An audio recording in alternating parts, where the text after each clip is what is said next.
कक्षा 10वीं भौतिक विज्ञान के वीडियो में आप सभी भैया बहनों का स्वागत है।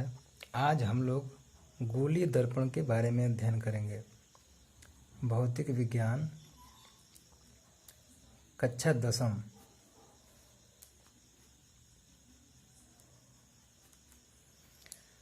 गोलीय दर्पण होता क्या है? इसको हम इंग्लिश में कहते हैं स्फेरिकल मिरर। गोलीय दर्पण। तो गोलीय दर्पण का यहाँ पर परिभाषा ये है कि कोई भी चिकना पृष्ठ जिस पर कलई करके परावर्तक पृष्ठ बना दिया गया हो दर्पण कहलाता है। जैसे मान लीजिए कोई कांच की समतल प्लेट है। मान लीजिए यह कांच की समतल प्लेट है। ऐसे ये प्लेट है। इस प्लेट के इस बगल या इस बगल जब हम कलई कर देते हैं, यानी एक लेप चढ़ा देते हैं, तो लेप चढ़ाने के बाद से उसका मान लीजिए हम इस ओर चढ़ाएंगे तो इस बगल से हम देखेंगे, इस बगल चढ़ाएंगे तो इस बगल से देखेंगे। तो कोई भी चिकना पृष्ठ हो, चाहे वो कांच हो, कोई भी ट्रांसपेरेंट हो, माने चिकना सरफेस हो, तो जब उसके एक ओर कलई कर दी जाती है तो ऐसी परिस्थिति में कलई करने के बाद उसको परावर्तक बना दिया जाता है। इसी को हम कहते हैं दर्पण। यानी इसकी परिभाषा होगी कि कोई चिकना पृष्ठ जिस पर कलई करके परावर्तक बना दिया गया हो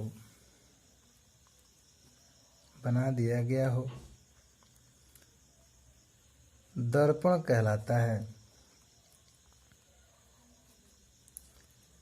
कहलाता है। जैसे एक ओर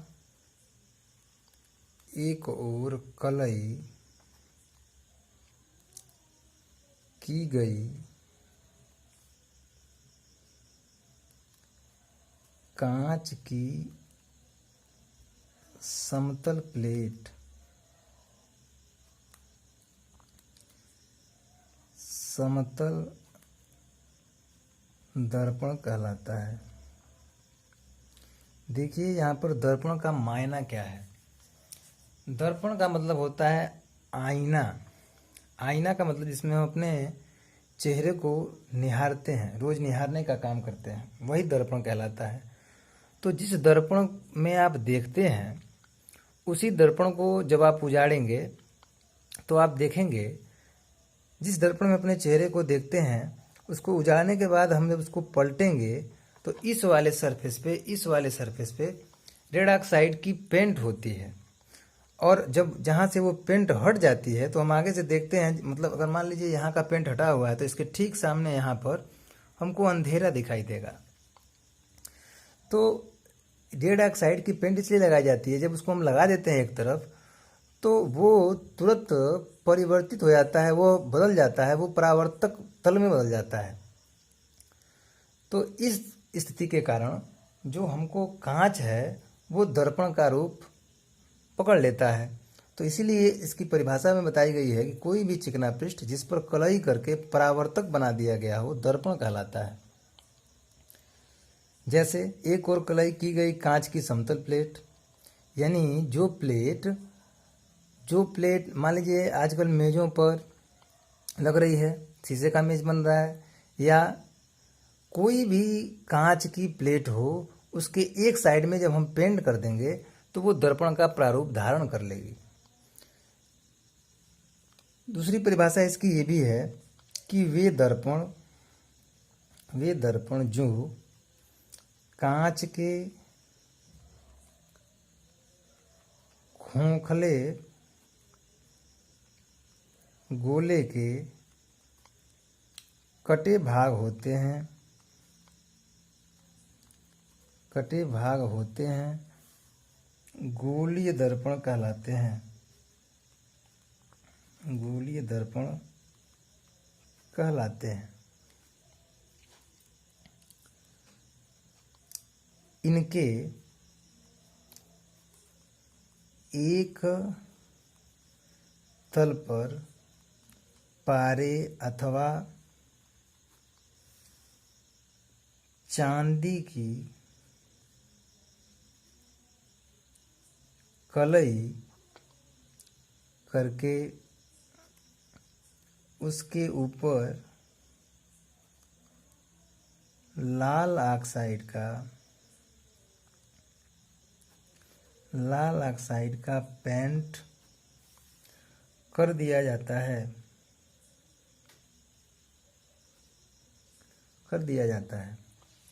इसमें क्या होता है, इनका जो दूसरा तल है वो परावर्तक तल, ऐसे में इससे इनका दूसरा तल परावर्तक तल बन जाता है। परावर्तक तल बन जाता है। यानी कहने का मतलब ये है, किसी कांच के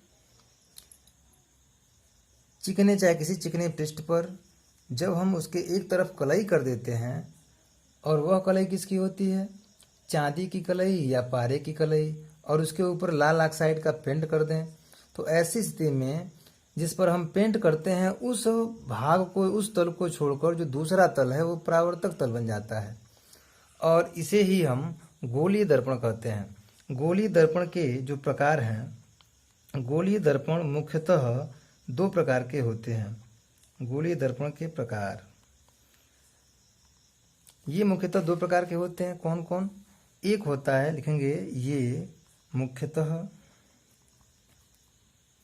दो प्रकार के होते हैं। दो प्रकार के होते हैं। कौन कौन? पहला है अवतल दर्पण और दूसरा है उत्तल दर्पण। अवतल दर्पण को कहते हैं हम कॉनकेव मिरर, और इसको बोलते हैं कॉन्वेक्स मिरर। Convex mirror.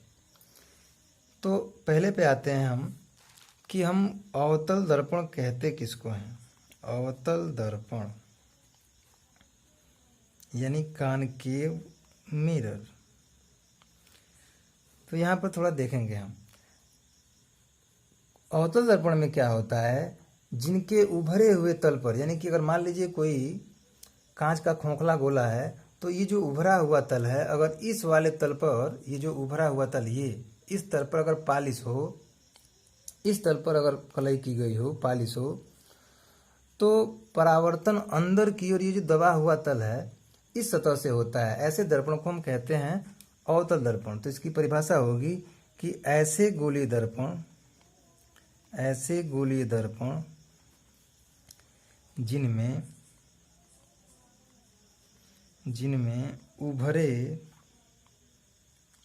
उभरे हुए तल पर कलई होती है तथा परावर्तन अंदर की ओर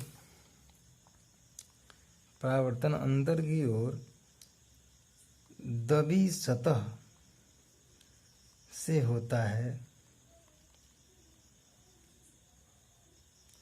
अवतल दर्पण कहलाते हैं। अवतल दर्पण कहलाते हैं। जैसे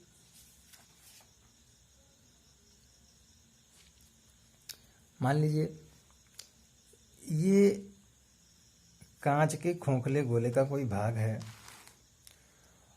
और अगर इस तल पर, ये इसका उभरा हुआ तल है, अगर इस तल पर हम पालिश कर दें, ये है कलई किया हुआ तल, तो ये जो तल है, जो अंदर वाला तल है, यह तल, ये बन जाता है परावर्तक तल।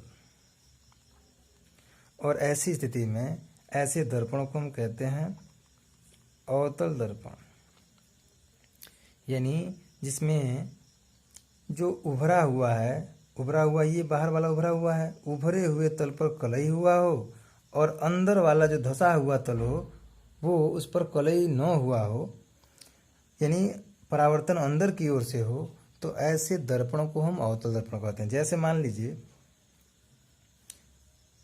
यहाँ पर अगर प्रकाश की किरण ऐसे आ रही है, इस पे टकरा रही है, तो ये किरण ऐसे आ रही है तो यहाँ से टकरा के फिर ऐसे ये वापस हो जाएगी, यानी परावर्तन अंदर वाले सरफेस से होगा। इस अंदर वाले सरफेस से ये जो ऐसे हुआ है, ये अंदर वाले सरफेस से परावर्तन होगा। तो ऐसे दर्पण को हम कहते हैं अवतल दर्पण। और ठीक उसके उलट उत्तल दर्पण की परिभाषा है।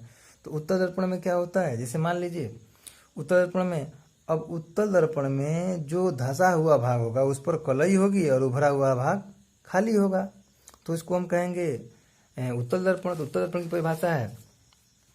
दूसरा है हमारा उत्तल दर्पण, इसको बोलते हैं कॉन्वेक्स मिरर, यानी वे गोलीय दर्पण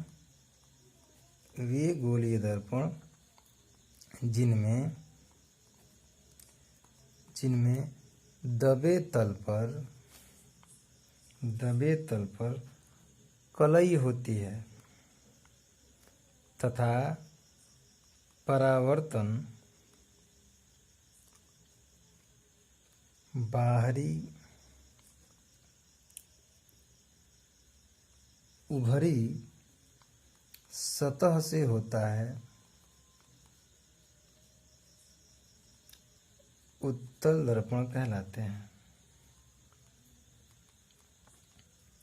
देखिए जैसे मान लीजिए अब ये है, तो इसका जो उत्तल दर्पण में क्या होता है, उत्तल दर्पण में यह जो सतह है इस सतह पर कलई हुई होगी, तो उसको कहेंगे हम अवतल दर्पण।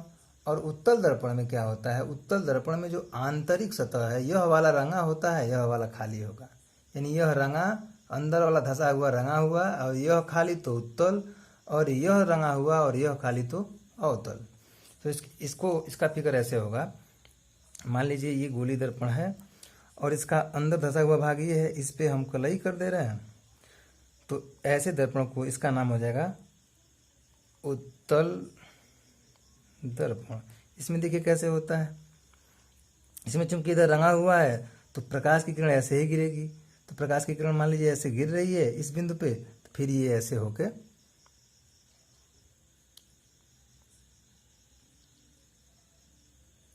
निकलेगी, इसको कहेंगे हम उत्तल दर्पण। इसमें ये हमारा जो है ये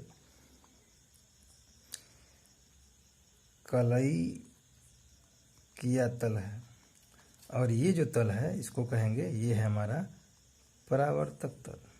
तो इस तरह से परावर्तक तल और कलई किए हुए तल में ऐसे अंतर होता है। तो अवतल दर्पण में फिर एक बार हम सुनेंगे, अवतल दर्पण में ये अवतल दर्पण हमारा है, अगर मान लीजिए कोई गोली दर्पण है तो उस गोली दर्पण के उभरे तल पर, इस वाले तल पर अगर पालिश होगा, इस वाले पर पालिश होगा तो इसको अवतल दर्पण, और जब इस वाले पर पालिश होगा तो उसको हम कहेंगे उत्तल दर्पण। और उसके साथ ही अभी हम समतल दर्पण की बात कर रहे थे, तो समतल दर्पण ये ऐसे होता है, ये ऐसे होता है, ये इधर हमारा रेड ऑक्साइड से पेंट होगा, पारे या चांदी की सतह पे रेड ऑक्साइड से पेंट होगा, और इधर से ये कलई हुआ है और इधर कलई ये परावर्तक, इधर से हम मतलब इधर वाले सरफेस से अपने मुंह को हम देखते हैं, तो ये हमारा ऐसे लाइट जाएगी फिर ऐसे निकल जाएगी ये। तो ये है हमारा समतल दर्पण। इस तरह से आप इसके बारे में अध्ययन करेंगे, कहीं कोई दिक्कत होगी तो हमसे पुनः पूछ लेंगे आप। धन्यवाद।